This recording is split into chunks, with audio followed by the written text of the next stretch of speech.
الحمد لله رب العالمين نحمده ونستعينه ونستهديه ونستغفره ونؤمن به ونتوكل عليه ونعوذ بالله تعالى من شرور أنفسنا ومن سيئات أعمالنا من يهده الله فلا مضل له ومن يضلله فلن تجد له وليا مرشدا وأشهد أن لا إله إلا الله وحده لا شريك له وأشهد أن سيدنا وأسوتنا وحبيبنا محمدا عبده ورسوله أرسله بالهدى ودين الحق ليظهره على الدين كله ولو كره المشركون اللهم صل على محمد وعلى آل محمد كما صليت على إبراهيم وعلى آل إبراهيم وبارك على محمد وعلى آل محمد كما باركت على إبراهيم وعلى آل إبراهيم في العالمين إنك حميد مجيد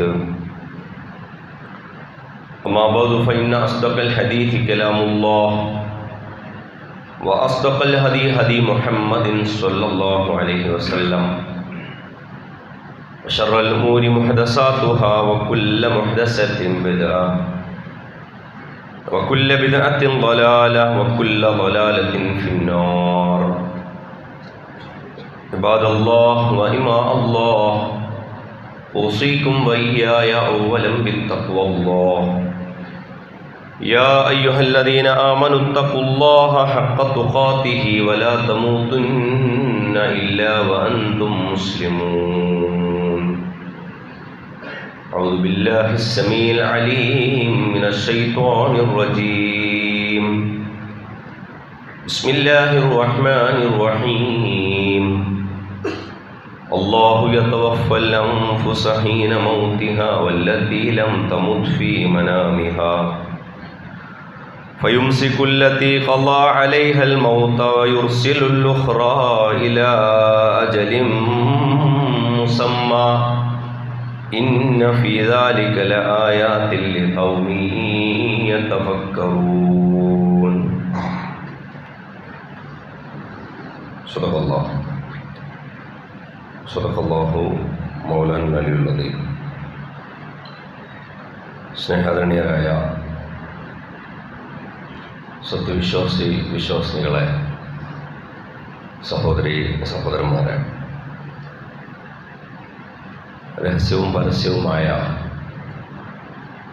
മനുഷ്യ ജീവിതത്തിൻ്റെ സർവ മേഖലകളിലും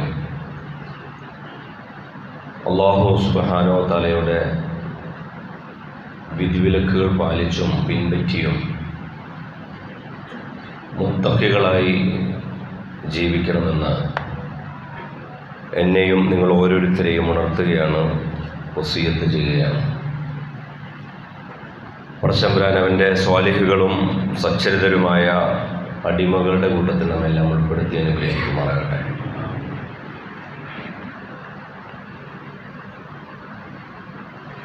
വിശ്വാസിയുടെ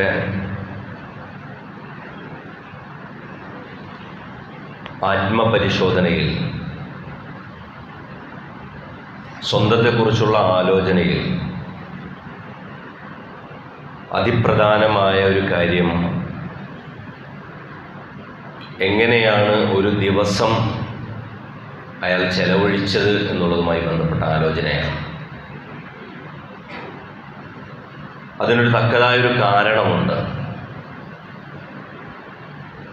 ഇന്നലെയേക്കാൾ നല്ലൊരു ഇന്നും, കഴിഞ്ഞ മണിക്കൂറിനേക്കാൾ നല്ല ഈ മണിക്കൂറും, അങ്ങനെ പുതിയ ഓരോ നിമിഷവും കഴിഞ്ഞതിൽ നിന്ന് വ്യത്യസ്തവും കൂടുതൽ സുന്ദരവുമാക്കാൻ വിശ്വാസി എന്നുള്ള നിലയിൽ അല്ലാഹു സുബ്ഹാനഹു വ തആല അയാളെ അതല്ലെങ്കിൽ അവളെ ഉത്തരവാദിത്തം ഏൽപ്പിച്ചിട്ടുണ്ട് എന്നുള്ളത് തന്നെയാണ് അതിൻ്റെ കാരണം. ഖുതുബയുടെ ആമുഖത്തിൽ ഞാൻ ഓതി വെച്ച ആയത്ത് സൂറത്തു സുമറിലെ ആയത്താണ്. അതിൽ അല്ലാഹ് പറയുന്നത് ഉറക്കവും മരണവും തമ്മിൽ വലിയ ഒരു വ്യത്യാസമില്ല എന്നാണ്. നിങ്ങളൊരു രാത്രിയിലെ നിങ്ങളുടെ വിശ്രമത്തിന് ശേഷം നിങ്ങൾക്കൊരു പുതിയൊരു ദിവസം അല്ലാഹ് തരുന്നു.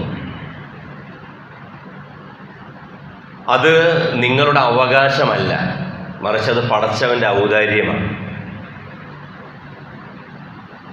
അല്ലാഹു അവധി എത്തി എന്ന് തീരുമാനിച്ച നഫ്സുകളെ ആ ഉറക്കത്തിൽ തന്നെ ഏറ്റെടുത്തിട്ടുണ്ട്. പക്ഷെ ചിലതിനെ വീണ്ടും അടുത്ത ദിവസത്തേക്ക് വിട്ടയക്കുകയാണ് എന്നാണ് സൂറത്തു അസുമറിലെ ഈ 42-ാമത്തെ ആയത്ത് നമ്മളോട് പറയുന്നത്. ആയത്ത് ഇങ്ങനെയാണ്: അല്ലാഹു യതവഫൽ അൻഫുസ ഹീന മൗതിഹ. ഒരു നഫ്സിനെ അല്ലാഹു ഏറ്റെടുക്കുന്നത് അതിൻ്റെ മരണസമയത്താണ്. വല്ലത്തി ലം തമുത്. മരിക്കാത്ത നഫ്സിനെ അല്ലാഹു ഏറ്റെടുക്കുന്നത് എപ്പോഴാണ്? ഫി മനാമിഹ, ഉറക്കത്തിലാണ്. ഫയുംസിക്കുല്ലത്തി ഖളാ അലൈഹൽ മൗത്ത്. അങ്ങനെ ഉറക്കത്തിൽ അല്ലാഹു ഏറ്റെടുക്കുന്ന ചില നഫ്സുകൾ, ആ നഫ്സ് ഇന്ന് രാത്രി ഉറക്കത്തിൽ മരിക്കണമെന്നാണ് അല്ലാഹ് തീരുമാനിച്ചിട്ടുള്ളത്. അതുകൊണ്ട്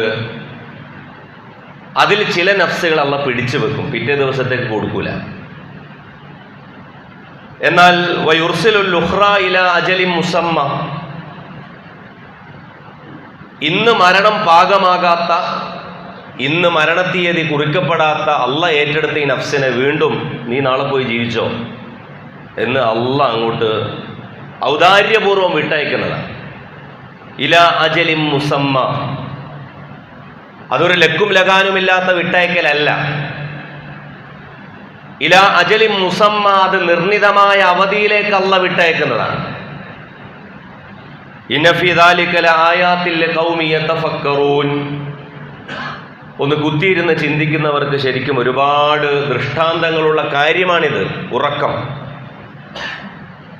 ഉറക്കത്തിന് ശേഷമുള്ള ജീവിതം. നമ്മൾ നിസ്സാരരായ മനുഷ്യർ ഒരുപാട് സ്വപ്നങ്ങൾ കണ്ട് ജീവിക്കുന്നവരാണ്. സ്വപ്നങ്ങൾ തീർച്ചയായും ഈ ലോകത്ത് മനുഷ്യനെ മുന്നോട്ട് നയിക്കാൻ വളരെ ആവശ്യമുള്ളൊരു കാര്യമാണ്. പക്ഷെ മനുഷ്യ ജീവിതവുമായി അത്രമേൽ ഒട്ടിച്ചേർന്ന് നിൽക്കുന്ന ചില അനിവാര്യമായ ചില സത്യങ്ങളുണ്ട്. ജീവിതത്തിലെ നമ്മളുടെ, ദുനിയാവിലെ നമ്മളുടെ ലക്ഷ്യങ്ങൾ, നമ്മളുടെ കരിയർ, നമ്മളുടെ പ്രൊഫഷൻ, നമ്മളുടെ ബിസിനസ്, അതല്ലെങ്കിൽ നമ്മളുടെ ആഗ്രഹങ്ങൾ, ഇതൊക്കെയും ഈ സ്വപ്നങ്ങളും ഈ ആഗ്രഹങ്ങളുമെല്ലാം നിങ്ങളായി ആത്മപരിശോധന നടത്തുന്നതിൽ നിന്ന് ഒട്ടും പിന്തിരിപ്പിക്കരുത്. അതിൽ നിങ്ങൾക്കൊട്ടും പാളിച്ച പറ്റാൻ നിങ്ങൾ അനുവദിക്കരുത് എന്നുള്ളതാണ് ഇസ്ലാം നൽകുന്ന പാഠം. നമ്മളൊന്ന് ആലോചിച്ച് നോക്കൂ. നമ്മൾ എല്ലാ കാര്യവും തുടങ്ങുമ്പോൾ ബിസ്മില്ല എന്നാണ് പറയുക. പക്ഷെ ഒരു ദിവസം തുടങ്ങുമ്പോൾ നമ്മൾ അൽഹംദുലില്ലാ എന്ന് പറയാം. അൽഹംദുലില്ലാഹില്ലദീ അഹ്യാനി ബഅദമാ അമാതനി വ ഇലൈഹിൻ നുശൂർ. അൽഹംദുലില്ലാ എന്ന് പറയുന്നത്. അൽഹംദുലില്ലാ അവസാനമാണ് സാധാരണ പറയാം, പക്ഷെ തുടക്കത്തിൽ അൽഹംദുലില്ലാ പറയാം. അപ്പൊ അതിന്റെ ബിസ്മില്ല എവിടെ പറഞ്ഞു? ബിസ്മില്ല ഇന്നലെ രാത്രി പറഞ്ഞിട്ടുണ്ട്. കാരണം ജീവിതത്തിന്റെ, ഉറക്കത്തിന്റെ, ദിവസത്തിന്റെ അവസാനത്തിലാണ് നമ്മൾ ബിസ്മില്ല പറഞ്ഞത്. ബിസ്മിക അല്ലാഹുമ്മ അമൂതു വഹിയ, ബിസ്മിക റബ്ബി വളഅതു ജംബി വബിക അർഫഉഹു. രാത്രി കിടക്കുമ്പോൾ അങ്ങനെ പറയുന്നത്. ബിസ്മിക റബ്ബി, പടച്ചവനെ നിന്റെ പേരിൽ, വളഅതു ജംബി, ഇതാ ഞാൻ എൻ്റെ ശരീരത്തെ ഇവിടെ വെച്ചു, വബിക അർഫഉഹു, നീ വിചാരിച്ചാൽ മാത്രം ഈ കിടന്നോടത്ത് എണീക്കും. എത്ര അപാരമായ ഒരു തവക്കുലാണെന്നറിയാം. ശരിക്കും ഇനി ഞാൻ എഴുന്നേൽക്കില്ല എന്നാണ് ശരിക്കും ആ പ്രാർത്ഥനയിൽ പറയുന്നത്. നീ വിചാരിച്ചാൽ ഞാൻ എഴുന്നേൽക്കും, നിന്നെ കൊണ്ട് ഈ ശരീരത്തെ എനിക്ക് ഉയർത്താൻ സാധിക്കുന്ന. വബിക അർഫഉഹു. രാത്രി പ്രാർത്ഥിക്കുന്നുണ്ട്, ഇൻ അംസക്ത നഫ്സി ഫർഹംഹാ, ഇന്ന് രാത്രി എങ്ങാനും എന്നെ നീ പിടിച്ചാൽ ആ നഫ്സിനോട് നീ കരുണ കാണിക്കണം. വൈൻ അർസൽതഹ, ഇനി അതല്ല നീ വീണ്ടും എന്നെ വിട്ടയക്കുകയാണ് ഒരു ദിവസത്തിനും കൂടിയെങ്കിൽ, ഫഹ്ഫൽഹാ ബിമാ തഹ്ഫളു ബിഹി ഇബാദക സ്വാലിഹീൻ,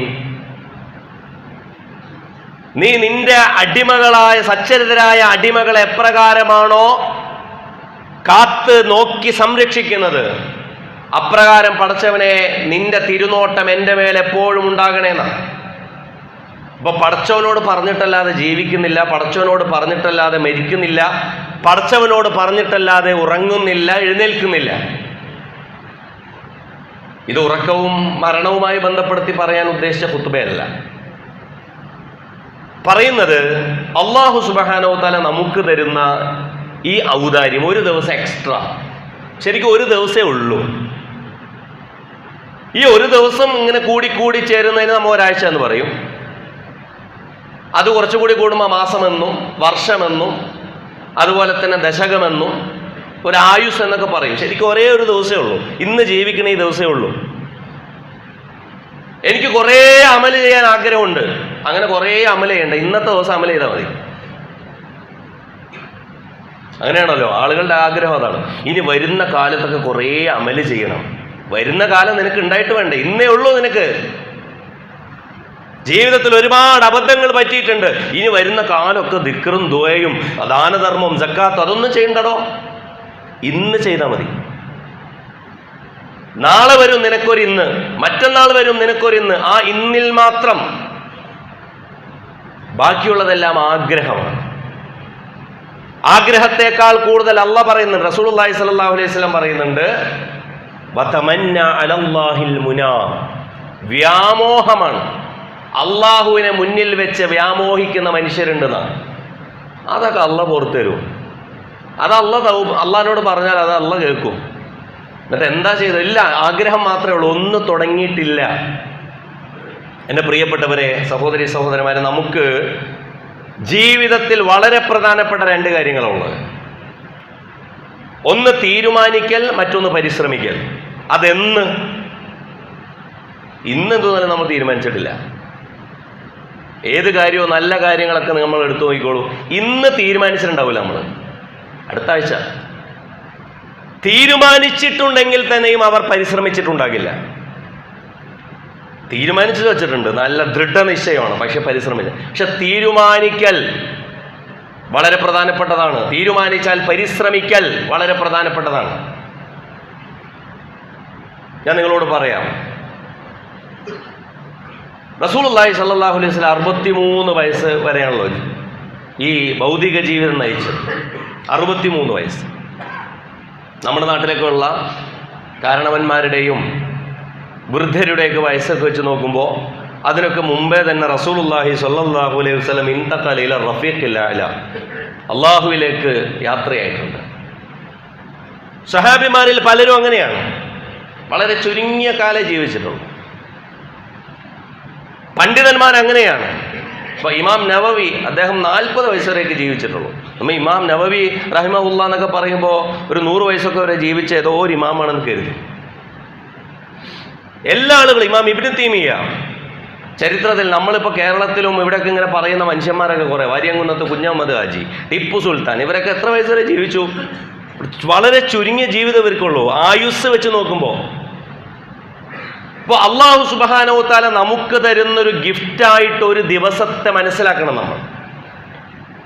അതിൽ വളരെ പ്രധാനപ്പെട്ട ഒരു കാര്യം, നമ്മളെ ശൈത്താൻ പേടിപ്പിക്കാനും ശൈത്താൻ നമുക്ക് മുമ്പിൽ ഓഫർ ചെയ്യാനും സാധ്യതയുള്ള കാര്യങ്ങളിൽ നിന്ന് നമ്മൾ രക്ഷപ്പെടുക എന്നുള്ള ഒന്നാമത്തേത് ഇബാദത്തുകളുമായി ബന്ധപ്പെട്ട വിഷയമാണ്. നിങ്ങളുടെ സമയത്തിൽ നിങ്ങൾക്ക് ബർക്കത്ത് വേണോ?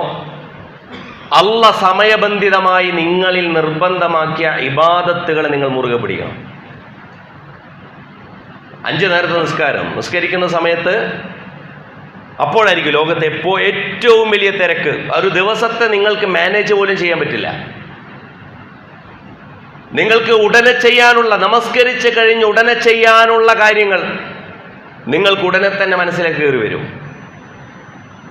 നിങ്ങൾക്ക് ചെയ്തു തീർക്കാൻ ലോകത്തുള്ള എല്ലാ കാര്യവും ഇനി നിസ്കാരം കഴിഞ്ഞ് തൊട്ടുടനെയാണ് ചെയ്യാനുള്ളത് നിങ്ങൾക്ക് തോന്നും. ഒരു ദിക്റിനോ ഒരു പ്രാർത്ഥനയ്ക്കോ ഒരു നമസ്കാരം കഴിഞ്ഞതിന് ശേഷമുള്ള ഒരു ചെറിയൊരു ഏകാന്തമായ പടച്ചവനോടുള്ള സംഭാഷണത്തിന് ഒന്നും സമയം കിട്ടൂല. എന്താന്ന് പറഞ്ഞാൽ ഇതിങ്ങനെ ഓടുകയാണ്. നിങ്ങൾ ആലോചിച്ചുകൊണ്ടോ? ഈ നിസ്കരിച്ചതാണ് അവസാനത്തെ നിസ്കാരം. ഇപ്പൊ നിസ്കരിച്ചതാണ് അവസാനത്തെ നമസ്കാരം. സ്വല്ലി സ്വലാത്ത മുവദ്യ. റസൂലുള്ളാഹി സ്വല്ലല്ലാഹു അലൈഹി വസല്ലം പറഞ്ഞു, സ്വല്ലി സ്വലാത്ത മുവദ്യ, നിന്റെ അവസാനത്തെ നമസ്കാരം പോലെ നിസ്കാരം നിസ്കരിച്ചോ. ഈ ലൊഹറാണെങ്കിൽ, ഈ ജുമയാണെങ്കിൽ, ഈ അസറാണെങ്കിൽ, കാരണം ഇനിയില്ല നിനക്ക്. പണ്ഡിതന്മാരായ ആളുകൾ പറയുന്നുണ്ട്, രാത്രി വൈകി വന്ന ഒരാൾ ഇശാ നിസ്കരിക്കുമ്പോൾ സുബഹിക്ക് എഴുന്നേൽക്കാനുള്ളതല്ലേ എന്ന് കരുതിയിട്ട് ഇശ വേഗത്തിലാക്കണ്ട. കാരണം എന്താ? ഇശാണോ അവസാനത്തെ നിസ്കാരം? സുബഹിക്ക് എഴുന്നേറ്റാലല്ലേ സുബഹിയുള്ളൂ. ഇപ്പോഴുള്ള നിന്റെ ഇശാ, ഇപ്പോഴുള്ള നിന്റെ മുന്നിലുള്ള ഈ മഗ്രിബ്, നിന്റെ മുന്നിലുള്ള ഈ നമസ്കാരം, ഈ സമയത്ത് നീ പടച്ചവനോട് നടത്തുന്ന ദിക്ർ വളരെ പ്രധാനമാണ്. പ്ലാനൊക്കെ അവിടെ നിൽക്കട്ടെ, വലിയ കുറേ ചെയ്യാനുള്ള പ്ലാനുകൾ ഉണ്ടാവും. ഇതാണ് നിന്റെ അവസാനത്തെ ദിവസം. ലോകത്ത് അതുവരേക്കും നിങ്ങൾക്ക് മനസ്സിലില്ലാതെ നമുക്ക് തോന്നുന്നത് നമ്മൾ ടൈം സേവ് ചെയ്യണമെന്നാ തോന്നുക. വേഗം നിസ്കരിച്ച് പോകുമ്പോൾ ടൈം സേവ് ചെയ്തു. നേരെ മറിച്ചാണ്, നിങ്ങൾക്ക് ഏറ്റവും കൂടുതൽ ഇൻവെസ്റ്റ് ചെയ്യാനുള്ള സമയം അള്ളാഹുമായുള്ള സമയമാണ്. We are investing our time. നമ്മളുടെ ടൈമാണ് നമ്മൾ അള്ളാഹുവിന് വേണ്ടിയിട്ട് ഇബാദത്തിന്റെ സമയത്ത് ഇൻവെസ്റ്റ് ചെയ്യുന്നത്. ഇതെന്തിനാണ് പടച്ചവൻ ഇബാദത്തിൽ ഇങ്ങനെ കൃത്യമായി 5 നേരത്തെ നമസ്കാരം, റമളാന്, അതുപോലെ തന്നെ ദിക്ർ ദുആകൾ, ഇങ്ങനെയുള്ള സംഗതികൾ നമുക്ക് പഠിപ്പിച്ചു തന്നതെന്ന് ചോദിച്ചാൽ, ഭൗതികമായ നമ്മളുടെ കാര്യങ്ങളിലും അള്ളാഹു ബർക്കത്ത് തരും. ബർക്കത്ത് തരും. ഇസ്ലാമിൽ 2 പദങ്ങളുണ്ട്, ഖൈറും ബർക്കത്തും. ഖൈർ എന്ന് പറഞ്ഞാൽ അള്ളാഹ് തരുന്ന നന്മയാണ്. ചിലപ്പോൾ സമ്പത്തിന് വരെ അള്ളാഹു ഉപയോഗിച്ചിട്ടുള്ള പദമാണ് ഖൈർ. ഖൈർ. പക്ഷെ ഖൈർ നിങ്ങൾക്ക് തികഞ്ഞുകൊള്ളണമെന്നില്ല. എത്ര ഖൈർ ഉണ്ടായാലും ചിലപ്പോൾ മനുഷ്യർക്ക് എന്തുണ്ടാവില്ല, തികയില്ല. അതുകൊണ്ട് ബറക്കത്ത്, ബറക്കത്തിന്റെ അർത്ഥം അസിയാദത്തു ഫിൽ ഖൈർ. ഖൈർ കൂടുതലായി നിങ്ങൾക്കുണ്ടാകുന്ന അവസ്ഥയാണ്. നിങ്ങൾക്ക് ഇപ്പോൾ ഉള്ള ഒരവസ്ഥയുണ്ട്, ആ അവസ്ഥയിൽ നിങ്ങൾക്കിത് തികഞ്ഞു കിട്ടും. ഈ അടുത്ത് മരണപ്പെട്ട കേരളത്തിലെ തന്നെ വളരെ പ്രസിദ്ധനായ കാസർഗോട്ടുകാരനായ ഒരു വ്യാപാരിയുടെ, വലിയ കച്ചവടക്കാരനാണ്, കോഴിക്കോട്. അദ്ദേഹം ഒരു പള്ളിയൊക്കെ അവസാനം പണിതിട്ടാണ് അദ്ദേഹം അള്ളാഹുവിലേക്ക് യാത്രയായത്. അദ്ദേഹം അവസാന സമയത്ത് നടത്തിയൊരു സംഭാഷണം, അത് പുസ്തക രൂപത്തിൽ ഒരു സുവനീറിൽ ഞാൻ വായിച്ചു. അദ്ദേഹം രാവിലെ എഴുന്നേൽക്കും, 4 മണിക്ക് എഴുന്നേൽക്കും. ഒരു ദിവസം അദ്ദേഹം പറയും, ഒരു ദിവസം അദ്ദേഹം 2 ജുസ് ഖുർആൻ ഓതും. ഒരു ബിസിനസ്സുകാരനാണ്, നിങ്ങൾ ആലോചിക്കണം. അദ്ദേഹം അതിൻ്റെ കാരണം പറയുന്നുണ്ട്. ഞാൻ ഈ ചെറുപ്പത്തിൽ എൻ്റെ വാപ്പയിൽ നിന്ന് പഠിച്ച ഈ ഒരു ശീലമുണ്ട്. ഇതാണ് എനിക്ക് 24 മണിക്കൂർ 240 മണിക്കൂറായിട്ട് തോന്നും. നമ്മൾക്ക് ഖുർആൻ ഓതാതിരിക്കുന്നതുകൊണ്ട് സമയം പോകുന്നുള്ളതുകൊണ്ടാണല്ലോ. പക്ഷെ we are investing our time. നമ്മളുടെ സമയം, നിങ്ങൾ ഖുർആൻ ഓതി നോക്കൂ. ഇന്ന ഖുർആനൽ ഫജ്രി കാന മശ്ഹൂദ. രാവിലെ എഴുന്നേൽക്കുന്നത് മുതൽ ഏത് സമയത്താ ഖുർആൻ ഓതേണ്ടതെന്ന് ഖുർആനിലുണ്ട്. ഇന്ന ഖുർആനൽ ഫജ്രി കാന മശ്ഹൂദ. ഫജ്റിന്റെ ഖുർആൻ അള്ളാഹുവിങ്കൽ സാക്ഷ്യം വഹിക്കപ്പെടുന്ന ഖുർആനാണ്. ഖുർആനിൽ ഫജ്ർ എന്നുള്ളതിന് സുബഹി നമസ്കാരം എന്ന് വേറൊരു വിശദീകരണമുണ്ട്. നിങ്ങൾ ആലോചിച്ച് നോക്കൂ, രാവിലത്തെ സമയം അള്ളാഹു സുബ്ഹാനഹു വ തആല നമുക്ക് ഈ സമയം വെച്ച് തന്നത് രാവിലെ എഴുന്നേറ്റൊരു സുബഹി നിസ്കരിച്ച് വീണ്ടും കിടന്നുറങ്ങാനല്ലല്ലോ. രാവിലെ മുതൽ അത്ഭുതകരമായ, അറബി ഭാഷയിൽ അത്ഭുതകരമായൊരു യാഥാർത്ഥ്യമുണ്ട്. രാത്രിയുടെ 9ാമത്തെ മണിക്കൂറിനെയാണ് നമ്മൾ അത്താഴ സമയം എന്ന് പറയാം, സഹർ എന്ന് പറയും. 10ാമത്തെ മണിക്കൂറിനെയാണ് ഫജ്ർ. നമ്മൾ ഫജ്ർ എന്ന് സുബഹി നിസ്കാരത്തിനെയും ഫജ്ർ നിസ്കാരത്തിനെയും ചേർത്ത് പറയും. പക്ഷെ ശരിക്കും ഒരു സമയത്തിന്റെ പേരാണ് ഫജ്ർ. 11ാമത്തെ മണിക്കൂറിന്റെ പേരാണ് സുബഹ്. അതായത് ഫജ്റിന്റെ സമയത്ത് ബാങ്കും സുബഹിന്റെ സമയത്ത് നിസ്കാരമാണ്. ഫജ്റും സുബഹും കഴിഞ്ഞിട്ട് 12ാമത്തെ മണിക്കൂറാണ് സ്വബാഹ്. രാവിലത്തെ 1-ാമത്തെ മണിക്കൂറാണ് ഇത്. ഇവിടെ ഇങ്ങനെ നമസ്കാര സമയത്തിൽ എഴുതി വെച്ചിട്ടുണ്ടാവും, ഉദയം എന്ന് പറഞ്ഞ് എഴുതി വെച്ചിട്ടുണ്ടാവും. ഉദയം, ഷുറൂഖ് 1-ാമത്തത്, അതായത് പകലായി. രാവിലത്തെ 1-ാമത്തെ മണിക്കൂർ ഷുറൂഖ്, 2-ാമത്തെ മണിക്കൂർ ബുക്കൂർ, 3-ാമത്തെ മണിക്കൂർ ഗദുവത്ത്, 4-ാമത്തെ മണിക്കൂർ ലുഹ. ലുഹ നിസ്കരിക്കുന്ന സമയമല്ലേ ലുഹ. ഇതെത്ര മണിക്കൂറായി നിങ്ങളൊന്ന് ആലോചിച്ച് നോക്കൂ. 8 മണിക്കൂറായി. രാവിലത്തെ 8 മണിക്കൂറാണ്. ഒരാൾ ഫജറിന് മുമ്പ് 1 മണിക്കൂർ മുമ്പ് എഴുന്നേൽക്കുന്നുണ്ടെങ്കിൽ അയാൾക്ക് കിട്ടുന്ന 8 മണിക്കൂറാണ്. ഈ 8 മണിക്കൂർ നിങ്ങൾ എങ്ങനെ ഉപയോഗിക്കുന്നു എന്നുള്ളത് നിങ്ങളുടെ ശാരീരികവും ആത്മീയവും വൈജ്ഞാനികവും ചിന്താപരവുമായ വളർച്ചയിൽ വളരെ പ്രധാനപ്പെട്ടതാണ്. 10 മണി മുതൽ നിങ്ങൾ ഓഫീസിൽ പോകും. ഓഫീസിൽ പോയി കഴിഞ്ഞാൽ നമുക്ക് എന്നും ചെയ്യാനുള്ള സ്ഥിരം പരിപാടി, അത് മൈഷത്തിൻ്റെ ഭാഗമാണ്. നമ്മളുടെ വ്യക്തി ജീവിതത്തിൻ്റെ വളർച്ചയിൽ ചെറിയൊരു പങ്കേ ഉണ്ടാവും. ചിലർക്ക് അവിടെ പോയാലും ഗവേഷണങ്ങളും പഠനങ്ങളും റിസർച്ചുകളും ഉണ്ടാവും. അള്ളാഹു കൂടുതലായി അനുഗ്രഹിച്ചവരായിരിക്കും അവർ. പലർക്കും ജീവിതത്തിൽ പിന്നീട് 10 മണി മുതൽ ജീവിതായോധനവുമായി ബന്ധപ്പെട്ട നിത്യവൃത്തികളും തലച്ചുമടുകളും അതുപോലെ തന്നെ ജീവിതഭാരങ്ങളുമായിരിക്കും. അവിടെയും അള്ള വെച്ചു വീണ്ടും 12 മണിക്ക്, വീണ്ടും ളുഹറിന്, വീണ്ടും അസറിന്, വീണ്ടും മഗ്രിബിന്, ഇങ്ങനെ ഓരോ സമയത്ത് അള്ള വീണ്ടും നമ്മളിങ്ങനെ വരുത്തുക. ഇവിടെ പോലുമുണ്ട് പ്രിയപ്പെട്ടവരെ, നിങ്ങൾ ഫിഖ്ഹിന്റെ കിതാബുകളൊക്കെ വായിച്ചു നോക്കുക. നമസ്കാരം കറാഹത്താകുന്ന സമയം ഇല്ലേ? നമ്മൾ ഫിഖ്ഹിൽ ചെറുപ്പത്തിൽ പഠിച്ചിട്ടുള്ളതാണല്ലോ. നിസ്കാരം കറാഹത്താകുന്ന സമയം. നിസ്കാരത്തിന് ഇന്ന ഒരു വക്ത് മുതൽ മറ്റൊരു വക്ത് വരെയൊക്കെ ടൈമുണ്ട്. പക്ഷേ ആ നമസ്കാരം നമസ്കരിക്കാൻ പോലും വെറുക്കപ്പെട്ട സമയമുണ്ട്. ആ നമസ്കാരം ശരിയാകാത്ത സമയമുണ്ട്. കാരണം നമസ്കാരത്തിനല്ല പേര്. സുബ്ഹ് എന്ന് പറഞ്ഞാൽ നിസ്കാരത്തിൻ്റെ പേരല്ല, സമയത്തിൻ്റെ പേരാണ്. സുബ്ഹ് എന്ന് പറഞ്ഞാൽ നമസ്കാരത്തിന് പേരില്ല. സ്വലാത്തുൽ ളുഹർ എന്ന് പറഞ്ഞാൽ ളുഹർ സമയത്ത് നിസ്കാരം എന്നാണ്. സ്വലാത്തുൽ അസുർ എന്ന് പറഞ്ഞാൽ അസുർ സമയത്ത് നിസ്കാരം എന്നാണ്. ഈ നിസ്കാരം വേറൊരു സമയത്തേക്ക് മാറ്റാൻ പറ്റൂല എന്ന് ചിലർ പറയാറുണ്ട്. ഖളാ വീട്ടുക എന്നൊക്കെ പറയുമല്ലോ, ഖളായി ചെയ്യുക എന്ന് പറയും. അതെന്തുകൊണ്ടാണെന്ന് ചോദിച്ചാൽ പിന്നെ ആ സമയമില്ല, അതുകൊണ്ടാണ്. ആ സമയത്ത് ചെയ്യേണ്ടതായിരുന്നു, അത് ചെയ്യാൻ പറ്റിയിട്ടില്ല. അതുകൊണ്ട് നമ്മളുടെ ഒരു ക്രമം, അത് ഖുർആൻ പഠനത്തിനാകട്ടെ. നമ്മൾ ഖുർആൻ പഠനവും റമദാനൊക്കെ വന്നാൽ നമ്മൾ പിന്നെ ആ സീസണിലാണ്. ഖുർആൻ പഠനത്തിൻ്റെ മഹത്വം, ഖുർആൻ പഠനത്തിൻ്റെ പ്രാധാന്യം, അതിൻ്റെ എന്തൊക്കെയുണ്ടോ അങ്ങനത്തെ പ്രഭാഷണമൊക്കെ കുറച്ചൊക്കെ മതി. നമ്മൾ വ്യക്തിപരമായി ചെയ്യും. ഒരായത്ത് വെച്ച് നമ്മൾ പഠിച്ചിരുന്നുവെങ്കിൽ 5-6 കൊല്ലം കൊണ്ട് തീരേണ്ടിയിരുന്ന ഒരു പ്രക്രിയയുടെ പേരാണ് ഖുർആൻ പഠനം. ഖുർആൻ ഓത്തിനെ കുറിച്ചല്ല കേട്ടോ ഞാൻ പറഞ്ഞത്, തഫ്സീറുകളടക്കം ഒരായത്ത് വെച്ച് നമ്മൾ പഠിച്ചിരുന്നെങ്കിൽ നാളെ പടച്ചവൻ്റെ മുമ്പിൽ നമുക്ക് ഒരു ന്യായമില്ല. പഴയ കാലത്ത് നമ്മളുടെ പൂർവ്വപിതാക്കൾക്കൊക്കെ അത് പറയാൻ പറ്റുമായിരുന്നു. ഇന്ന് അതിൻ്റെ അവസരങ്ങളും ഇന്ന് നമുക്ക് ഖുർആൻ പാരായണത്തിന് പറ്റുന്നില്ലെങ്കിൽ നിങ്ങൾക്ക് എന്തെങ്കിലും ന്യായം പറയാൻ പറ്റുമോ പടച്ചവനോട്? ഒരു ന്യായവും പറയാൻ പറ്റില്ല. കാരണം നമ്മളുടെ മുമ്പിലുള്ള 2-ാമത്തെ പോയിന്റായിട്ട് ഇമാം ഇബ്നുൽ ഖയ്യിം പറയുന്ന വളരെ പ്രധാനപ്പെട്ട ഒരു കാര്യം, ലഹുവും ലഘുവും നിങ്ങളെ ഈ സമയത്തിൽ നിന്ന് ശ്രദ്ധ തെറ്റിക്കാതിരിക്കട്ടെ എന്നാണ്. അതായത് ലഹുവും ലഘു എന്ന് പറഞ്ഞാൽ ഈ മൊബൈൽ തന്നെയാണ് ഈ ലഹുവും ലഘുവും. മൊബൈല് നമുക്ക് ഉപകാരങ്ങളും ഒരുപാട് സംവിധാനങ്ങളും സൗകര്യങ്ങളൊക്കെ ഒരുക്കി തരുന്ന ഒരു സങ്കേതമാണ് പുതിയ കാലത്ത്. അൽഹംദുലില്ലാഹ്, അള്ളാഹ് നമുക്ക് തന്ന അനുഗ്രഹങ്ങളിൽപ്പെട്ടതാണ്. പക്ഷെ ഇത് നിങ്ങളുടെ സമയത്തെ അത് കാർന്നു തിന്നുന്നു. നിങ്ങളെ സഹായിക്കുകയല്ല, നിങ്ങൾ അതിനെ പോയി സഹായിക്കുക എന്നുണ്ടെങ്കിൽ നിങ്ങൾ അതിൻ്റെ പ്രൊഡക്റ്റായി. നിങ്ങളുടെ പ്രൊഡക്റ്റ് അല്ല അത്. നിങ്ങളെ സഹായിക്കുകയല്ല അത് ചെയ്യുന്നത്.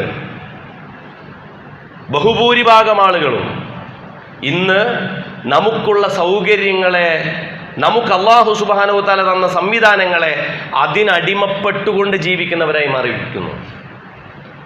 അതുകൊണ്ടാണ് ഒരു ദിവസം എന്ന് പറയുമ്പോൾ ഒറ്റൊരു ദിവസമുള്ളൂ, രാവിലെയും രാത്രിയും, പകലും ഇരവും, രാത്രിയും പകലും, ഇങ്ങനെ മാത്രമേ ഉള്ളൂ മനുഷ്യർക്ക്. അങ്ങനെ പാടില്ല എന്നാണ്. ഏറ്റവും ചുരുങ്ങിയത് 3 നിങ്ങളുടെ വിശ്രമത്തെ, നിങ്ങളുടെ പഠനത്തെ, നിങ്ങളുടെ ഇബാദത്തിനെ നിങ്ങളുടെ വ്യക്തി വളർച്ചയുമായി ബന്ധപ്പെടുത്തി നിങ്ങൾക്കൊരു ഷെഡ്യൂൾ ഉണ്ടാവുന്ന. നമ്മുടെ വായന എന്താണ്? ഖുർആൻ പഠനം മാത്രമല്ല, വ്യക്തിജീവിതത്തിൽ ഒരു വ്യക്തി അപ് ടു ഡേറ്റ് ആകുന്നു, വളരുന്നു. നമ്മൾ പഠിക്കുന്ന വളരെ ചെറിയൊരു എന്തോ കോഴ്സിന് പഠിക്കുന്നതിൻ്റെ പേരാണോ യഥാർത്ഥത്തിൽ വിദ്യാഭ്യാസം, പഠനം എന്നൊക്കെ പറയുന്നത്? അല്ലല്ലോ. നമുക്ക് നമ്മളുടെ വായന, കഴിഞ്ഞൊരു മാസം നിങ്ങൾ വായിച്ച പുസ്തകം ഏത്? നിങ്ങൾ ഇവിടെ ഇരിക്കുന്നവരോടാണ് ഞാൻ ചോദിക്കുന്നത്. വായിച്ചിട്ടുണ്ടെങ്കിൽ നല്ലത്. ഒരു ദിവസം ലോകത്തിറങ്ങുന്നുണ്ട് 22,000 പുസ്തകം എന്നാണ്. ഈ ഒരു ദിവസം നമുക്ക് അങ്ങനെയൊന്നും വായിക്കാൻ പറ്റൂല. ഒരാൾക്ക് കൂടി വന്നാൽ അയാളുടെ ജീവിതത്തിൽ 2000 പുസ്തകമൊക്കെ കൂടി വന്നാൽ അങ്ങനെയൊക്കെ സാധാരണ മനുഷ്യർക്ക് വായിക്കാൻ പറ്റുള്ളൂ. അതൊക്കെ പോട്ടെ.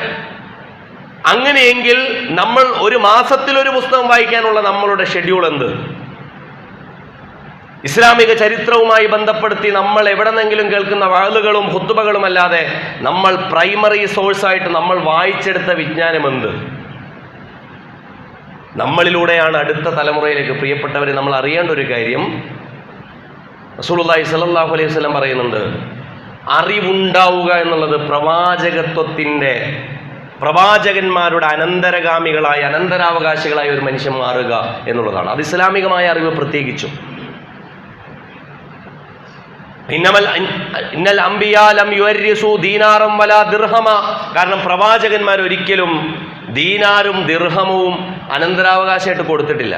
നമ്മുടെ വാപ്പാര് ബാക്കി വെക്കുന്നത് പോലെ. ഇന്നമാ വറസു അൽ ഇൽം. അവർ ഇൽമാണ് ബാക്കി കൊടുത്തത്, ഇൽമാണ് അടുത്ത തലമുറയിലേക്ക് കൊടുത്തത്. അതുകൊണ്ട് അൽ ഉലമാ വറസത്തുൽ അംബിയാ. പ്രവാചകന്മാരുടെ അനന്തരഗാമികളാണെങ്കിൽ നിങ്ങൾക്ക് അറിവ് വേണം. ഏത് മേഖലയുമായി ബന്ധപ്പെടുത്തിയ അറിവുകളാകാം. പ്രത്യേകിച്ചും നമ്മളുടെ അതത് പ്രൊഫഷണലുമായി ഇസ്ലാമിലെ ഇൽമിന് അങ്ങനെ വേർതിരിവുകളൊന്നുമില്ല. പക്ഷെ അതേസമയം ആവശ്യമായ ഇസ്ലാമിക വിജ്ഞാനീയങ്ങൾ പോലും നമുക്കില്ലാതെ പോകുന്നു, അടുത്ത തലമുറക്കില്ലാതെ പോകുന്നു എന്നുള്ളതിൻ്റെ കാരണം നമ്മൾ ഏതോ ഒരു ഘട്ടം 7ാം ക്ലാസ് വരെ മദ്രസയിൽ പഠിച്ചിട്ടുണ്ടാവും. അതല്ലെങ്കിൽ അതുതന്നെയും പൂർത്തിയാക്കാതെ എവിടെയോ വിട്ടുപോയിട്ടുണ്ടാവും.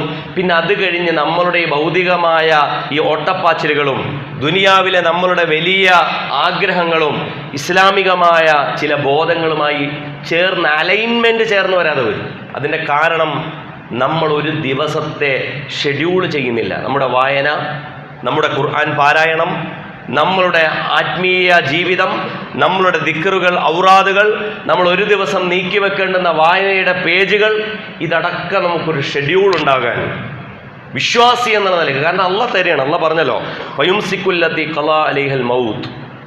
ഇന്നലെ രാത്രി അള്ളാഹ് കുറേ പേരെ പിടിച്ചിട്ടുണ്ട്. വയുർസിലുൽ ഉഖ്റാ. ബാക്കിയുള്ളവരെ ഇന്നത്തെ ഒരു ദിവസം കൂടി വിട്ടേക്കാണ്. നാളെ തരണമെന്നുള്ളത് അള്ളാഹിൻ്റെ ഔദാര്യമാണ്. അതുകൊണ്ട് അള്ളാഹുവിൻ്റെ ഈ ഔദാര്യത്തെ നമ്മളുടെ വലിയ ഇന്നത്തെ ദിവസം, നിങ്ങളുടെ ജീവിതത്തിൽ തെറ്റുകൾ പറ്റിയാൽ അങ്ങനെയാണ്.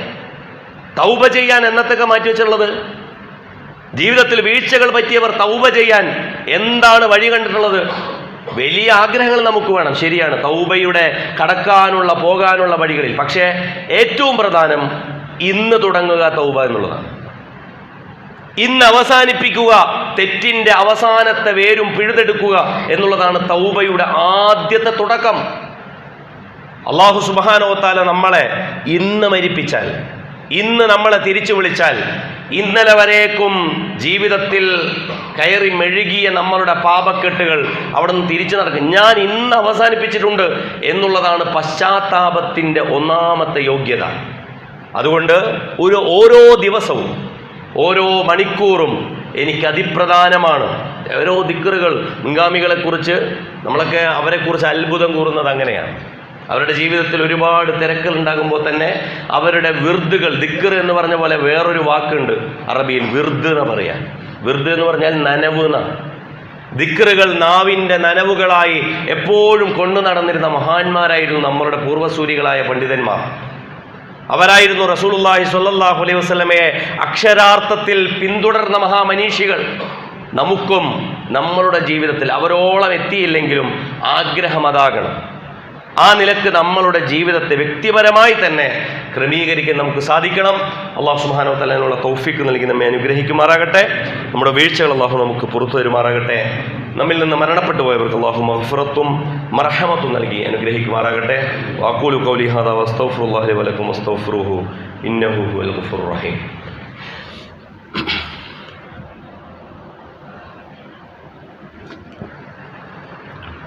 അൽഹംദുലില്ലാഹി الأحد الفرد الصمد الذي لم يلد ولم يولد ولم يكن له كفوا أحد. اللهم صل وسلم وبارك على رسولك محمد وعلى آل محمد كما صليت وسلمت وباركت على إبراهيم وعلى آل إبراهيم في العالمين إنك حميد مجيد. عباد الله وإماء الله، أوصيكم وإياي ثانيا بالتقوى الله. يا أيها الذين آمنوا اتقوا الله حق تقاته ولا تموتن إلا وأنتم مسلمون. എന്ന് പറഞ്ഞ സഹോദരന്മാരെ, ഒരിക്കൽ കൂടി അള്ളാഹുവിൻ്റെ വിധിവിലക്കുകൾ പാലിച്ച് ജീവിതത്തെ ക്രമീകരിച്ച് മുത്തഖികളായി ജീവിച്ച് മരിക്കാൻ എന്നെയും നിങ്ങളെയും ഉണർത്തുകയാണ്, വസിയത്ത് ചെയ്യുകയാണ്. ഒരു പ്രത്യേക അറിയിപ്പുണ്ട്. നമ്മളുടെ ഈ വരുന്ന ചൊവ്വാഴ്ച, അതായത് 3-ാം തീയതി സംസ്ഥാന തലത്തിൽ നടക്കുന്ന ഒരു കുടുംബ ക്യാമ്പയിനിൻ്റെ ഒരു ഉദ്ഘാടനം നമ്മുടെ പെരിന്തൽമണ്ണ ഷിഫ കൺവെൻഷൻ ഹാളിൽ വെച്ച് നടക്കുന്നുണ്ട്. നമ്മുടെ ചുറ്റും അതൊരു കുടുംബ ക്യാമ്പയിൻ എന്ന് പറയുന്നതിനുള്ള കാരണം, തണലാണ് കുടുംബം എന്ന ഒരു ക്യാപ്ഷന് കീഴിലാണ് നടക്കുന്നത്. നമ്മുടെ ചുറ്റും സാംസ്കാരിക ലിബറലിസം മുറിവേൽപ്പിച്ച ഇസ്ലാമിക പ്രവണതകൾക്കുമേൽ, ഇസ്ലാമികമായ സംവിധാനങ്ങൾക്കും ആലോചനകൾക്കുമേൽ ഒരുപാട് പരിക്കുകളേൽപ്പിച്ച് മുന്നേറിയിട്ടുള്ള ഒരുപാട് ആശയങ്ങൾ ചുറ്റും കടന്ന് കളിക്കുന്ന ഒരു സമയവും വർഷവുമാണ് കഴിഞ്ഞ ഏതാനും ദിവസങ്ങളും ഏതാനും ആഴ്ചകളും ഒക്കെ ആയിട്ട് നമ്മുടെ മുമ്പിലുള്ളത്.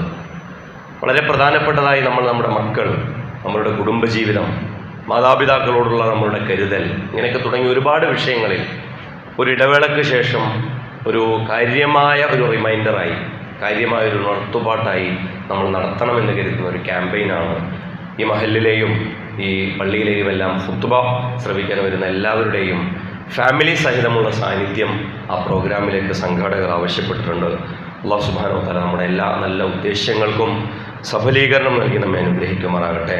നമ്മുടെ വീഴ്ചകൾ അല്ലാഹു നമുക്ക് പുറത്ത് മാപ്പാക്കി തരുമാറാകട്ടെ. അള്ളാഹുവിൻ്റെ ഇഷ്ടക്കാരിൽ നമ്മളെ അള്ളാഹു ഉൾപ്പെടുത്തി തരുമാറാകട്ടെ.